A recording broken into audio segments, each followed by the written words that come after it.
Memories are hidden everywhere in plain sight. They can ricochet from the sound of an old engine ignition, be highlighted by the golden sunset at twilight, or be awakened by the smell of a certain perfume. I sit back in my seat and close my eyes and think back to my childhood, seeking memories from the past which have brought me to be the woman I am now. Some memories have the power to induce feelings of terror. They pump adrenaline to the heart, tighten your stomach and dry out your mouth, but this isn't a horror story. I'm not going to write about the time I stayed up late and watched A Nightmare on Elm Street and couldn't sleep without the light on for a week. Nor am I going to tell you about when we snuck into my neighbour's basement, which wound under the house in utter darkness. If I close my eyes tight enough, I can still remember running my hand frantically along the damp wall, when all of a sudden my whole body began to tingle as my hand clutched at something furry and wet. I let out a scream and ran. No, this isn't a story about a man with razors on his hands or rats. That would be too easy. A jump, a scare, a profound sense of relief when it's all over. I love horror, but I'll save that story for another time. This story is about being afraid, but there's no monsters, no madmen, no ghouls. What do you want to be when you grow up? Mr. Smith asked, adjusting his glasses, which had a tendency to gravitate forward and perch precariously on the tip of his nose. I looked up at him. This was the first lesson after lunch, and he had what looked and smelt like tuna chunks and sweet corn embedded in his greying beard. I shuffled in my seat and looked down at my hands. I'm not sure, I replied. I could feel my cheeks flush and I felt hot and uncomfortable. This wasn't the first time I'd been asked this question.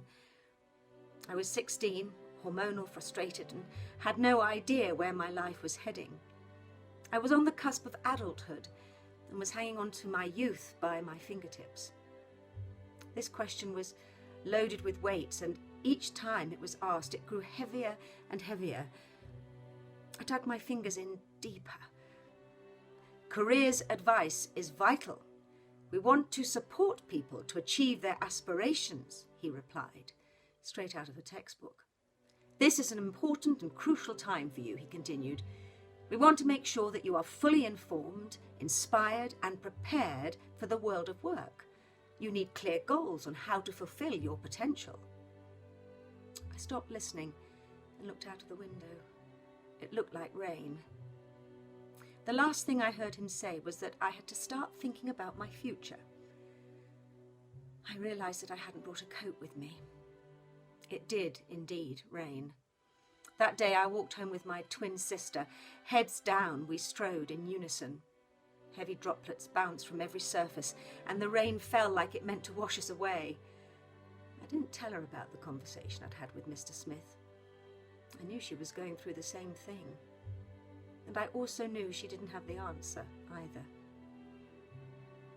I always have liked walking, and throughout my school days, my sister and I walked the 2 miles home every day. In nicer weather, we would share the route with our friends and classmates who wanted to enjoy the sunshine too. Whilst in winter, or if it was raining, as it was on that day, we would have the path all to ourselves. Whilst everyone else squeezed onto the overcrowded school bus, we would trudge on regardless. Never once did we get on the bus. It feels silly now, but I think we naturally started walking, and then it got to the point where even if we wanted to get the bus, we didn't have a clue which one to get and how much it would cost. Did we need a pass, or could we just hop on? It just felt easier to walk, so this is what we did. We had 2 paths to choose from: the shorter, more direct route, which followed the main road, and the scenic route, which involved stepping over a well-worn stile and following a trail through several fields, often filled with wildflowers or mud, depending on the time of year. This was my favourite route, and the one we took most often. The path dipped and turned, meandering past chickens that pecked at the ground, and cows that would curiously gather round you, showing a boldness that I remember finding quite impressive, whilst also slightly intimidating to my slight girlish frame. Depending on the season, the air would be filled with the distinctive and pungent smell of wild garlic from the nearby woodlands, or in autumn it smelt of wet grass and smoke. I liked, and still do, to watch the trees and look up to the sky and follow the clouds drifting. I feel a sense of calmness in nature and find walking clears my head. But not on this day. This day I was wet and miserable and just wanted to get home.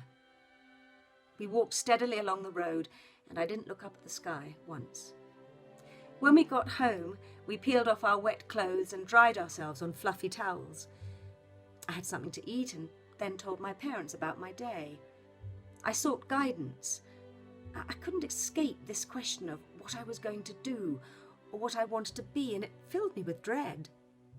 Every time I visited my grandparents, when my parents had friends over for a dinner party, even when I popped to the corner shop for a bag of cola bottles, I was faced with this inevitable question. And the simple truth was that I had no idea what I wanted to do with my life. Would you rather do something similar to me or your dad? My mum asked, trying to be helpful.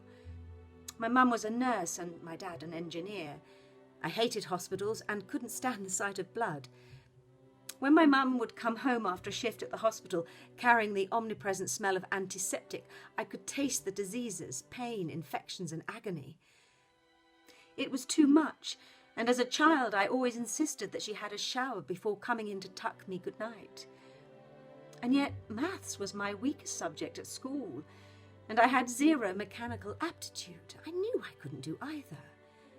Vet, journalist, teacher, flight attendant, police officer, fishmonger. I was told the possibilities were endless and encouraged that I could do anything I put my mind to. The expectation and confidence made it worse. I had no excuses. Do you want to work with animals, computers, people, food? Do you want to work indoors or outside? Have you considered working with children? The questions kept on coming. My mum had told me once that she knew she had wanted to be a nurse when she was just 5 years old. I think I wanted to be a Disney princess when I was that age. Ariel from The Little Mermaid, maybe. She told me that she remembers a friend falling over and hurting her ankle. She recalls seeing the bluish flesh bulging as the sole of her foot turned inwards and hung in an abnormal position. And she wasn't afraid or repulsed like I would have been. She just wanted to ease the girl's pain and make her feel better. It made me sad, knowing that she could feel such compassion when I, at that age, had merely longed for long red hair and a prince. I went to my room and began to sob, not really knowing why. I knew that I didn't need to decide there and then what I would do with my life, but I also knew that I had to do something.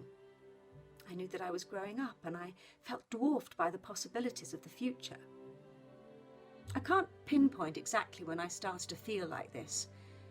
Well, I think it was around my 16th birthday. I remember my mum made me and my sister a birthday cake, as she did every year. This year it was a triumph. In previous years, we would often have a cake each, always based on things we were interested in. A tennis racket-shaped sponge covered in fondant icing with licorice strings. A coconut cake made to look like a swimming pool, encircled with chocolate fingers and topped with blue jelly. A woodland forest festooned with toadstools made from flakes and dyed marzipan. Truly scrumptious works of art. This year was no different, and my mum had excelled herself. Instead of a cake each, my sister and I had one to share, but I think that made it more special. It looked imposing, raised tall on its cake stand in the middle of the table. It was a dark, dense chocolate cake that was sandwiched with chocolate mousse and coated in a chocolate ganache. Decorated with chocolate sprinkles, stars, and edible glitter, it had the words, "Sweet 16, handwritten in caramel. It was a truly impressive sight. I can't remember much else about the day, but I remember that cake, and I remember being happy. It's strange to think back to my childhood and feel happiness and also this bleakness that couldn't be dismissed. I did have a happy childhood. I was untouched by death, divorce, or financial hardship. I had friends and a family who loved me, and I had adventures and things I enjoyed, and yet this dreaded question carried a certain sadness that was inside myself. I wasn't brilliant at anything. I had no vocation, no passion or hopes for the future, no dreams that would come true. I knew that I was leaving behind the safety of my childhood identity and had to search to create a new one. I had to find my own purpose and discover a life for myself. I just didn't know how. I was old and yet I felt so young. Or was it the other way round? I'm not sure. Up until then, I had never really thought of my age in relation to feelings and how it impacts on my life. Birthdays had always been something to look forward to, a celebration, cake, presents, parties. But now I realised that I couldn't say when I grow up anymore. I was growing up and I had to start making decisions. I remember thinking back over the years, where exactly had my childhood gone? When had I last built a fort in my living room out of blankets and cardboard boxes? When did I stop believing in Santa Claus, fairy tales and magic? And when exactly was the last time I had needed my mum to take a shower when she got in from work late at night, so she could kiss me goodnight and tuck me in? 2 years later, I would leave home forever and move to Manchester to study philosophy. I still didn't know what I wanted to be, but perhaps philosophy could help clarify things for me. After all, Socrates famously declared, "The one thing I know is that I know nothing." I could relate to that, so it seemed like a good place to start. People would still ask, "What are you going to do with a degree in philosophy?" But for the first time in my life, I didn't care. I was doing something I enjoyed, and that felt good. The road before me was still paved in darkness, but I was no longer afraid of rats, and I knew that Freddy Krueger couldn't get me. Of course, university doesn't last forever, and the same feeling of anxiety came back to tease me. I did what a lot of people do when they don't know what to do after university, and I went travelling. 6 months in Borneo and then Thailand, doing volunteer work and trying to find myself. It was wonderful. I'm 37 years old now, and I still frequently have to fight an intense impulse to question who I am and what I'm doing. But what's become clear to me now that wasn't understandable 21 years ago is that life isn't transparent and human existence cannot be defined by the shackles of a 9-to-5 job. Who we are isn't a job title that we can claim. It's going on all the time. We are in it right now, constantly creating and recreating ourselves.